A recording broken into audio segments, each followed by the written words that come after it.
د ټول نه اهم شی زه تاسو ته وښیم، الله رب العزت د هغې سره انسان خامخا بخي. هغه دا دی چې موږ تاسو د خپل دا وړوکې ټوټه زړه چې دی، معمولي غونده کې ټوکړه، دا د کینه او د حسد او د بغض نه پاک کړو. که چېرته زموږ ستاسو په زړه کې کینه وي، بغض وي، عداوت وي، دشمني وي، یو بل ته مو زړه کې بدي وي، نو مشکل دی چې الله رب العزت موږ تاسو ته بیا بخښنه وکړي. بسم الله الرحمن الرحیم.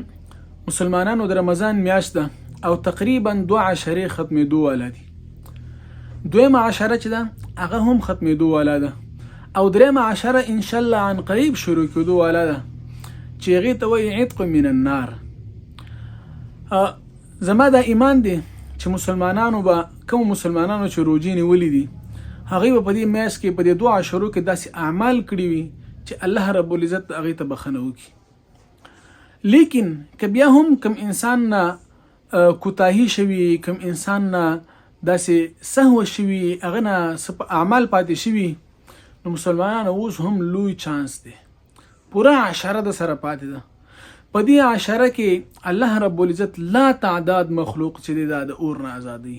لا تعداد، هیڅ تعداد د هغې حساب کتاب نه کېږي چې دومره لوی تعداد سره الله رب العزت په معمولي بانو سره انسانان د اور نه ازادوي. نو مسلمانه ما او تا ته خو دومره غیرت پکار دی که نه چې څه نه څه دومره څه خو وکړو چې الله رب العزت مو وبخي ورباندې. او د الله رب العزت بخښنه دا ډېر لوی شی دی.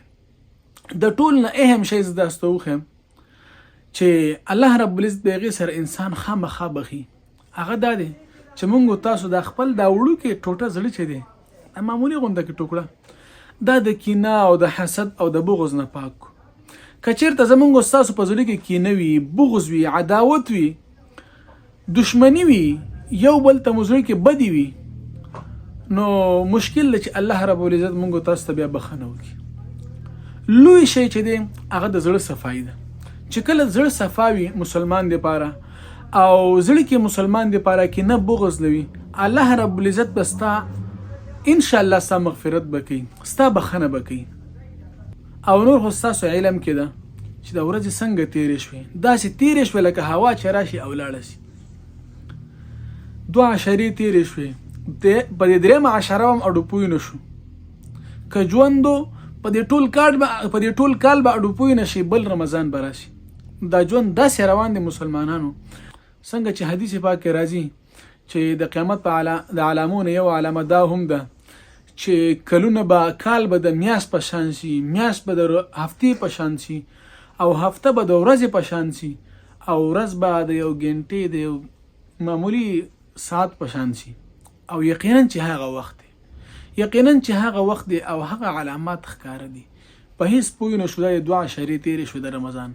دا هغه میاشت ده چې یو منټ ته خلک سوچ کوي، یو ګړۍ ته خلک سوچ کوي، په دې سوچ کې ورته چې الله ما نعمت تېرې.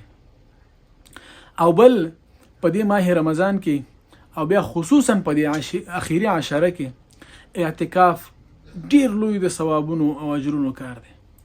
ډیر لوی ثواب الله رب العزت دی کې یې دی. سنت طریقه د اعتکاف پکار دی چې هر مسلمان چې وسی وي او څه تکلیف نه ورته، څه عذر نه ورته، څه مجبوری نه ورته، چې هغه خپل مسجد کې اعتکاف ته کینی. الله رب العزت په دې اخیری 10 ورځو کې چې ان شاء الله تعالی الله رب العزت هغه ته بخښنه کوي.